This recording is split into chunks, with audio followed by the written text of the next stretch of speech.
And I think a theme of when we talk about what we saw was this is an incredibly fast-paced movie. Definitely. I was so shocked in the first 25 minutes what we saw, and you'll probably, when we get towards the end of explaining it, I think you might even be surprised of how much ground they cover in the first 25 minutes. I thought, from where we ended in the 25 minutes, I thought that would be an hour into the movie.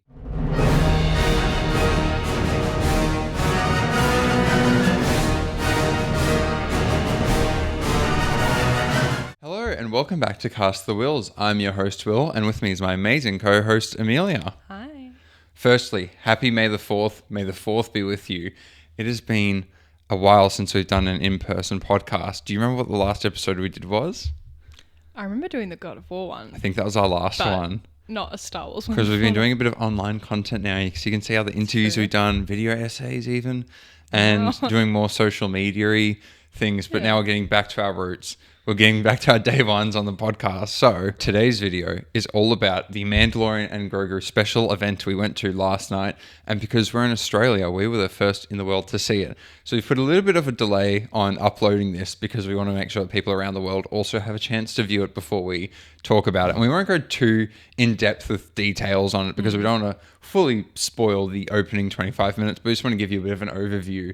Because if you're watching this video, I feel like you're probably interested in hearing what our thoughts are on the opening, like set piece and the first 25 minutes of the movie. And to talk about the experience. Yes, because there was a whole experience around it. So maybe we'll start off with maybe we'll do it like an order of like the before the screening, the footage, and then we'll do the after the footage. Yeah. So before we got there, Star Wars Australia and New Zealand was very kind enough to give us or to give tickets out to this event to fans, and I didn't get a ticket because I had kind of messed up the whole process. I was very slow with it. It was early in the morning, tickets came out, and I think I accidentally registered for the America one, and then I had some confusions, but then they were very helpful, the people working there, so thank you to them firstly. And so this was at IMAX in Melbourne, so it was in the city kind of where the museum is, so it was a very nice venue to have it. And as you went in, they had the big banner for the event, and there was a big line to get in, even though it's no one's missing out on seats, but people want to line up because it's Star Wars and people love a line. You want the good seat in IMAX. Exactly, yeah, especially if you're there. And so we go down the escalator, and they had the IMAX lobby area completely booked out for us, which was nice. And they had the lighting was like the green Mandalorian color, and they had the kind of like cinema, like banner poster things up that you could get and take your photo with. And I think that was mainly the pre-movie experience. There wasn't too much to get into. I mean, we got a popcorn, which we did get a do, popcorn, so. yeah, which is we thought we'd treat ourselves to this event. Thought it was a free event, so yeah, we'll put the contributions towards popcorn. And then you make your way into the cinema, and the 10 minutes beforehand is the slowest 10 minutes of your life. Like you're just counting every minute down. And it was a great experience being in there because you're around fans. You could just hear like people buzzing and excited. And I think people getting off work or not at uni or taking, I think, the day off work to be here. There were a lot of people dressed up as well. Yeah, a lot of really good cosplays from the 501st. That was really awesome to see them in their full force.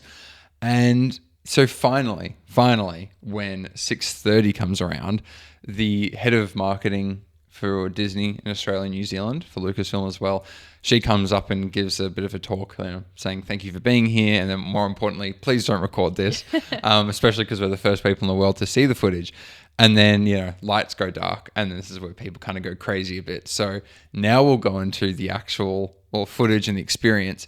So firstly, it opens up with a message from Jon Favreau just saying, thank you for being here and for seeing it in IMAX particularly. So that was nice getting that little message. And I could tell some people were very chuffed to be there for that. I was like, cool. I was probably expecting it, but some people were very happy to get a personalized message from Jon Favreau welcoming them to the IMAX experience. I particularly enjoyed after that it started with a countdown. Oh, the IMAX countdown, yeah. But it was specific to the Mandalorian. It was, yeah. So in the Forge. So that was quite fun. And then, we just get straight into the movie. And this is when we start getting into mild spoilers. Because I know for me, I'm very finicky. I don't know anything beforehand. But once again, we'll keep it kind of like general and a bit vague. Yeah. So the first thing I noticed was they just used the Lucasfilm title. Like the normal one, then they don't have any other title. So the one at Disney Plus where it has all the masks and helmets. because this is the first one since Rise of Skywalker, so I was interested to see how do they wow. open the movie without, having the Star Wars fanfare or the 20th Century Fox fanfare. And so it just has the Lucasfilm one, and then we get straight into it, and we get our opening text. And the text, it's more similar to what we've seen in Solo and Ahsoka. It's not the going up the screen iconic text. It's more just like setting context for where we are in the timeline and the characters. And it was a fair bit shorter than in like the numbered movies. Yeah, it was a very short intro paragraph, and something I noticed, it didn't tell you anything new. I think it was maybe for people who aren't familiar with where we are in the timeline. If you're up to date, you could probably assume what you're going to read. Yeah. But otherwise, like there'd be a lot of people coming to cinema who maybe aren't up to date. Yes, so it's exactly, a good overview at the same time. Yeah, so I think that was the first thing I noticed was I don't remember Star Wars texts, you get like some revelationary, you're like, oh, this is what the movie's about. But this one, it was, if you've seen the trailers and like you said, if you've been up to date, you're kind of like, yeah, we know this. Can we get going with the movie? I don't know if I'd say you know it, but you can assume. Yeah, like definitely. whatever you think the setting might be, you'll probably be correct. Yes, yeah. And so the opening set piece action sequence, which I don't think many people are surprised with, is in the snow. So with the AT-ATs and the Imperial Warlord. And this is when it gets tricky not to talk about specifics because you just want to do like a beat by beat. Yeah. I was surprised what the opening scene was, I think. I was expecting more of a generic opening scene, but they kind of get straight into the action. And I think a theme of when we talk about what we saw was this is an incredibly fast-paced movie. Definitely. I was so shocked in the first 25 minutes what we saw, and you'll probably, when we get towards the end of explaining it, I think you might even be surprised of how much ground they cover in the first 25 minutes. I thought, from where we ended in the 25 minutes, I thought that would be an hour into the movie, just off of my sense in trailers. But this is a breakneck movie. So the opening scene, I wasn't expecting it to be the opening scene, but that showed to me, we're getting straight into the movie, which I liked. And the way they introduced the Mandalorian is very on brand. On brand. Yeah. It takes you back to that season 1 feeling of Mandalorian of he's a cold-blooded bounty hunter. It's not. I think they take him back to his roots a bit, which I really appreciate. And so we get a fun, open action sequence, and then we see. Wow, it's so hard not to just explain it directly. I don't want to get too into it, but I think you could say Grogu's a little bit older. He definitely is. He's a lot more autonomous, I'd say. From the get-go, he's probably hatching his own plans. He's tricking stormtroopers on his own, and he's finding cover on his own. And he's more confident in his decision-making. Definitely, yes. And so we see, obviously, the Mandalorian and Grogu get on the AT-AT, and then they go down the hill, and this is where we see the action sequence with the AT-ATs going along the hill. And this is another one where you're like, wow, okay, we're like... It's all happening. We're pacing through it, because I thought this would be the 25 minutes was the snow scene, but this was probably 10. Less than half? I thought it was like 10 or 15 minutes. Like, it's very to the point, and there's some really funny moments. Amelia and I off camera had to discuss a bit whether or not what we should or shouldn't say one of them, because there's one moment I'll say inside one of the AT-ATs, I couldn't stop laughing. Yeah. And Amelia's like, well, we probably shouldn't tell people. And I was like, fair, because, if it's funny, you should let other people experience it rather than telling people what the joke is. So there's one moment that was just so hilarious. When I think we've had criticisms before, you watch a trailer and it looks really funny, and then you go to a movie and then all of the funny bits were in the trailer and there's nothing new.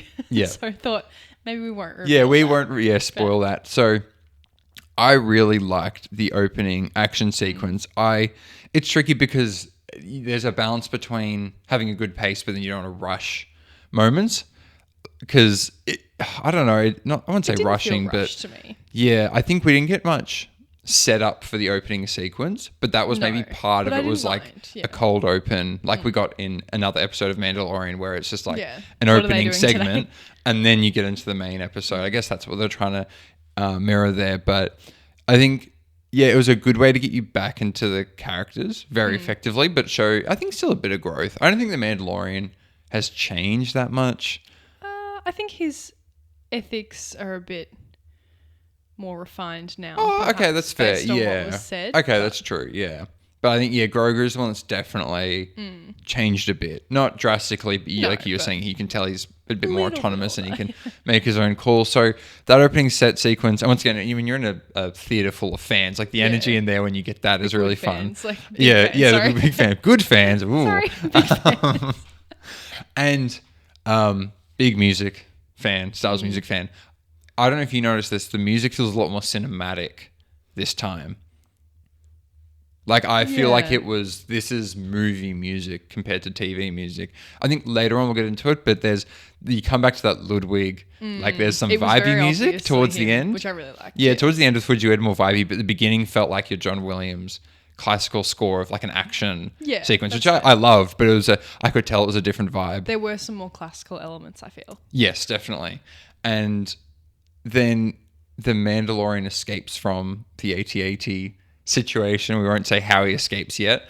You can find that one out for yourself. And then we get the title card. And I'm spoiling this because I love the music, so I'm going full into it. So you get it says The Mandalorian, and usually it goes like dun, and it has like the title of the episode. It says and Grogu, and I was like, this is amazing. People are cheering, and because I love the theme so much, hearing it with the IMAX speakers, it was a different experience. I remember closing my eyes and just listening to the music. And that was a great experience, like just seeing the title card on the big screen. It was good fun. And then we get into the kind of the start of the movie. But what we get, which is a Star Wars first, and I'm not spoiling this because other people have said it, but we get an opening credit sequence, which is very interesting. And I think they did it well. I was worried it would be incredibly boring when I heard it, because whenever I see movies from the 70s that have an opening credit sequence, it's not an engaging thing to watch, and that's why George Lucas did it, because he said you don't want to break you want to get straight into the story, tell the story, and opening credits can break momentum. And I think maybe it helped that they had an opening sequence and then the credits separately. I think that helped a lot. And something else I appreciate a lot, and once again I'm not spoiling anything here, but the third and fourth credits for the actors are the physical actors for The Mandalorian. So Brendan Wayne, he's one of them. So he was the third listed actor when they go through the names, which I appreciate. And I can't remember the name of the fourth guy, but I believe he's also an actor for The Mandalorian. So I like that they were giving them the kudos rather than maybe hiding them in the credits lower. And it's funny because there are some names that appear in the opening credits and you hear people going, what? Yeah, I was thinking, I don't know who some of these people are, but that's good. You're chuckling, but no, I kind of, it felt a bit like a vintage movie having the opening credits involved. That was quite fun. But I feel it was a short enough period. Yes. That it didn't, it didn't go into the full, like I assume there'll be credits at the end of the movie and they go into the full list of names. It was pretty much just the actors, producers, cinematography, visual design, casting, and like the heads of studio. So it isn't like a long intro credit sequence. No. It isn't like when you watch the end of a Marvel movie for like 10 minutes. You don't get that at the beginning of the movie, and it is very stylized and you're getting a lot of footage of the New Republic base actually. And it just kind of establishes where we're going to be starting our story. And then the Mandalorian and Grogu land on the New Republic base and they talk to Sigourney Weaver's character. I can't remember the name of her. Catch her name. No, I didn't catch her name. And pretty much what you see in the trailers, what you get is where Mando is like, I'll take out all of your guys in your deck of cards. And she's like, well, we don't want revenge, we want information. And, Grogu tries to grab the bowl of chips and she's like, no. And then she's like, oh, I've got something to show you. Which I did just see in a trailer. I checked it. Yeah, okay, we can. So she reveals the Razor Crest. And Mando's like, where'd you get one? And she explains where they got it from. And Mando says, well, this is a high payment for the job I just did. And she says, well, it's an advance on your next job. And you're like, okay, so this is how he gets involved in the next story. And the premise of the movie, maybe we can say in broad terms, is there's an unknown Imperial warlord Mando needs to hunt. And track down. Or hopefully bring it alive. Yeah. And Mando kind of says, well, you haven't given me a name or a face or location of where am I meant to start. And then that's where Sigourney Weaver's character says, because this is the brief of the movie, I'll say this, but I'll push my luck a bit. She says the Hutts have information on this Imperial warlord, but to get the information, you need to save their son, Rotter, or nephew, Rotter the Hutt. So that goes, okay, this is how the line of events work, is he's going to help them and then he'll get the Imperial Ward. So it feels like there's maybe going to be like two distinct halves to the movie.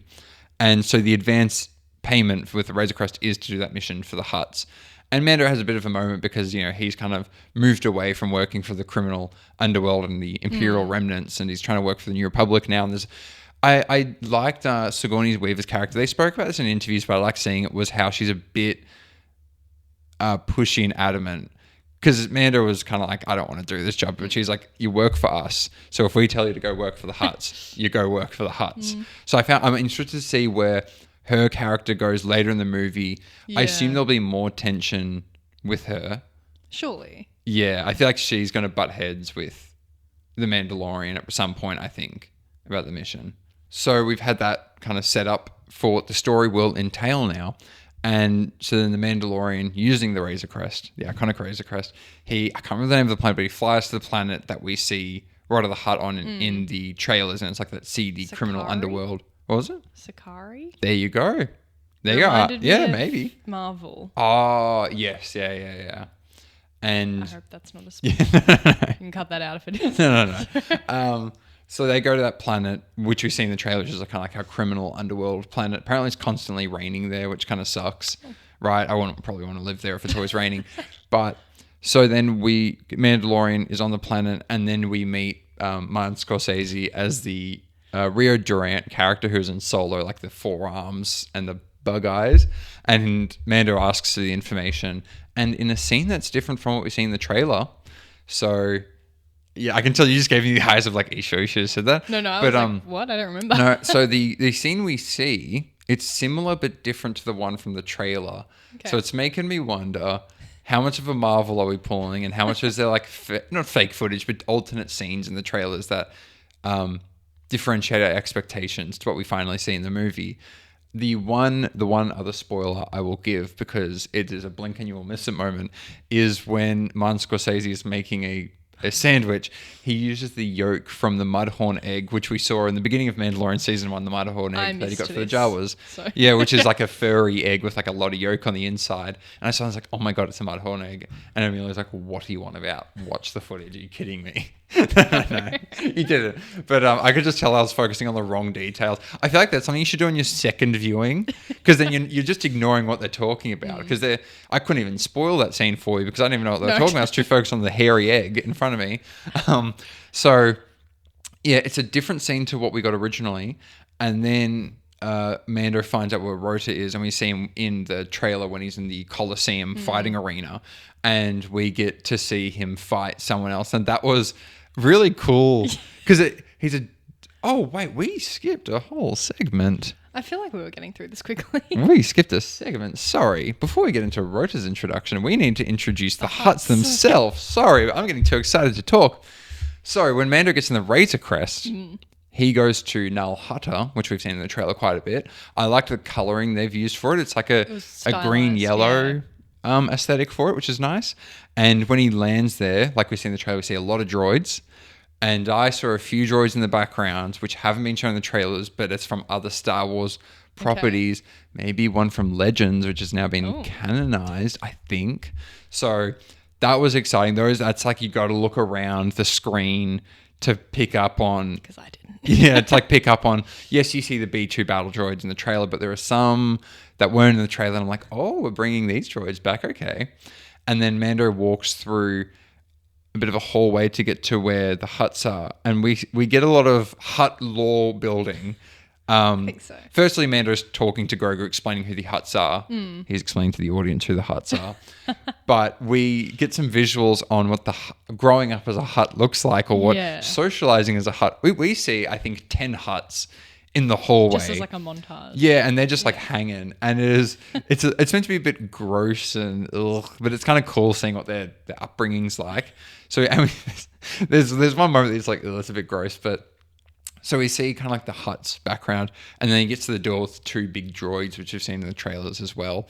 And then he goes into the throne room. Yeah. And in the trailer, we have seen them, the twins from the Book of Boba Fett, who are Jabba's brother and sister, given that Rota is their nephew. Who is Jabba's Star Wars heir. and their families. And they pretty much set him on the brief to retrieve Rotter. And here is now, I'll put a little thing on the bar on YouTube saying, skip here if you don't want to know this bit. Because this might be a light spoiler, but I think this will shift people's expectations quite a bit for more like hardcore intense fans. So a big thing, see, I'll put the time, look at the bar right now on YouTube that'll say like, jump here to hear us talk about the Road to the Hutt gangster fight. So this bit, and I remember seeing a lot of people talking online about this, was we're going to get a Clone Wars flashback. And that the evidence for that was when people went to Lucasfilm to see the props for this movie, they saw a Road to the Hutt that was hand-painted by Jon Favreau, like a little puppet. And people thought, well, if they're making a baby puppet, and then they also announced an Ahsoka Hot Toys figure from the Clone Wars movie with Road to the Hutt on a backpack. Fortnite recently released an Ahsoka skin with Road to the Hutt, and probably because audiences would have no idea who Road to the Hutt is, or he's been in the Clone Wars movie, people suspect there will be a Clone Wars flashback sequence. Sorry, I don't know if there will be, because when the twins are giving Mandalorian the brief on the mission, Mandalorian says, well, what does he look like? And they say, we have an image of him from a long time ago. It's almost like a bounty puck. It's like a bounty puck image, like a hologram. Yeah. And it is the puppet we saw, like the baby Road to the Hutt. And as soon as I saw that, I went, okay, I don't think we're getting Clone Wars flashback. We don't know that. Look, we only saw the first 25 minutes. And in the footage, we never really met Rota. So when he talks to Mando and he meets Grogu especially, he might be like, oh, I've met Jedi before. And then we get the flashback. But that has tempered my expectations of, I don't think we're getting Hayden Christensen and young Ahsoka and Count Dooku coming back to relive the events of the Clone Wars film. But look, I hope so. But I think that's just tempered my expectations a bit. And pretty much the twins go, hey, give you go what get you him. Want, but yeah, bring him back. Yeah, alive only. Don't kill him. And then what's so interesting, so they're speaking Huttese for most of the scene. And then the brother twin, he then does a line in Galactic Basic. And it's funny because the way I won't tell you what the line is, but the way he delivers it, you can tell it's not his native language because he doesn't say it fluently. He kind of like breaks in each like phrase. So that was kind of interesting seeing like Hutts not speaking Huttese. Because in Clone Wars, we do see them speak Basic, but because it's like animated, you don't know, are they meant to be speaking Huttese? I'm not too sure, but it feels weird seeing like, and then once again, when you're in the IMAX with the speakers and you're getting the bass of the Hutts talking, I really and you could, that was, I think, definitely worth it for the sound alone. So that was mainly the Null Hutta introduction. And so that was me getting too excited. I completely skipped an entire moment. And that was another thing. I thought we wouldn't get that until a solid 40 minutes into the movie. And this was minute 20, I'd say, we're meeting the twins and getting the mission brief. Yeah, or even earlier. And so, then we go to the planet, the gangster planet, where we meet Martin Scorsese. And then he points Mando to the Colosseum. Not his character. I don't know what the character's name is. No. Martin Scorsese. And when we go to the arena, it's mainly what we've seen in the trailers. So we see a fight scene with Rotter the Hutt, which is pretty interesting. And he's a very different Hutt to the Hutts we've seen before. We can, let's say, a lot more agile and physical. His scale. His scale's very different. He doesn't lie around all day on his throne. He's a different Hutt, and he's got tenacity. And because in the lore and why the Hutts are powerful is because they're physically powerful. And so that's how they got their credits and muscle and built their empire. And then over time, they lost that physique because they're on their throne. They don't need to be strong anymore. So we kind of see... Yeah, kind of like Wally. So we kind of see maybe like when you see this Hutt, you're like, oh, that's how they became one of the most powerful crime families in the galaxy. And then, Rhoda cheers, and then that's the end of the footage. And then we get a sizzle reel, what we've seen on social media of clips from the movie. But what was interesting, seeing those clips, and when we've just seen some of the stuff, you're like, I see how that lines up now. And there's a few shots in the trailers, and this is once again not spoiling because it's in the trailer, but you see an X-Wing on Null Hutta, and you're like, oh, okay. So something's going to go awry. And we see the twins obviously at some point betray Mandalorian. They take his helmet off. They get him to fight the white dragon thing underneath their base. So clearly, whether the mission with... And I guess you could have pieced this together already without knowing the movie. Whether the mission with Rodder goes south or they Mando brings him home, but they just kind of betray him because they're Hutts and that's what they do. But I think, and there's a few other bits of footage which I found interesting. I think one thing I really picked up on, this was some new trailers they released today, was I reckon whenever this fight happens on Nal Hutta and the New Republic's called in, I think Grogu runs away from the fight because I think he's scared. Because I think we see him in like a forest, and it looks like a forest on Nal Hutta. And then Mando says like, "Oh, hey kid, how are you going?"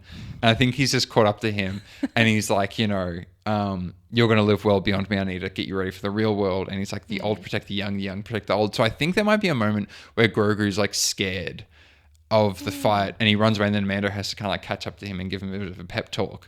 Because I watched the trailer before this to see what isn't revealed, and I noticed Grogu like meditating in the forest and thought, I've got no idea how this is related to. And there's some other trailer footage I wonder, like we see like a swamp, and I don't know if that's on Nal Hutta or not. Yeah, so I think that's my kind of like general vibes of. And then we got the immediate sizzle reel was really cool to see, and you could tell the energy was crazy in that room. It was really great, and I think it did a good job giving you a flavor of the movie. I think the biggest takeaway I got from it was the fast-paced nature. This is going to be a breakneck movie. You cannot go to the bathroom during this movie. I think if you go to the bathroom, you're going to miss out. Like me, you're just going to miss out on the Hutt part. You're just going to skip it completely and going to be so confused. Really, I found very engaging, especially the opening action sequence. It gets that adrenaline pumping of, all right, we're on an adventure. I agree with what people have said. It feels like the vibes of early Mando, like a very much like action centered, but there's still character involved. So I think people who enjoyed early Mando will enjoy this. I'm really interested to see how it plays for people who haven't seen Star Wars before, or even The Mandalorian before, because I think there's still a lot of built-in knowledge, because I know they try to like hold your hand a bit, not hold your hand, but explain where we are in the timeline and explain like to the characters who these factions are and who these characters are. But I feel like there's maybe one character in particular that Mando teams up with in the movie, which if you haven't seen certain things, you're probably not going to get that richness and value out of it. Anyway, so we'll get to that after. We can debrief a bit more later. And then the footage ends, people are very happy, and then you go outside and you get this fabulous poster here, which, mind you, it's a very decent poster. It's like thick paper. Yeah. It does not really bend. It keeps the shape. I was expecting like an A5, like flimsy thing that you could tear easily, but that is like a substantial poster. I really like the art on it. I don't think, from what we've seen, I don't think that's an image from the movie at all. I think that's just art that's been created. I don't think that's like an extract or a moment from the movie, but we'll see. And then you're outside, and then we got asked to do the kind of like, you get in front of a camera and they ask you what you thought of it. So that was kind of fun, like talking to the people at work there about what we thought of the footage we just saw, especially being the first in the world to see the footage. That was another addition. And I got to say, best May 4th I've ever had. Because in the morning we had Maul Shadow Lord finale. Yeah. Which, quick review, loved it. Great.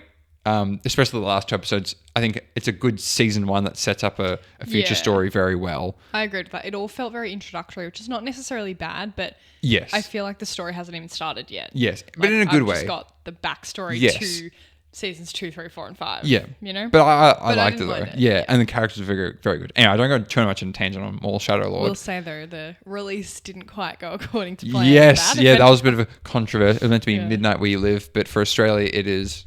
For us, it was going to be 2 a.m.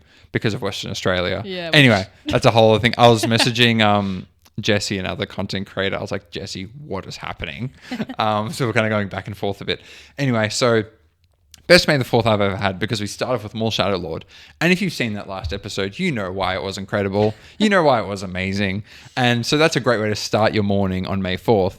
And then to get to see this, the first 25 minutes, and first in the world to see it, mind you, was a very special experience. And the people at Star Wars Australia, their marketing team, lovely to talk to. I think we spoke to a few people both in the line and at the end of the event. And we did get a chance to talk to the head of marketing. She was very lovely to speak to and just talk about, I think, I wouldn't really talk about Star Wars, we want to talk about career, progression, goals. So she was really good to talk to. Because I'd always figured like a role at Disney, you'd be in LA.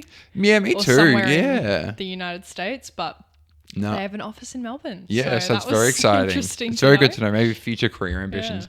Maybe time capsule this episode for like 20 years time and see where we are.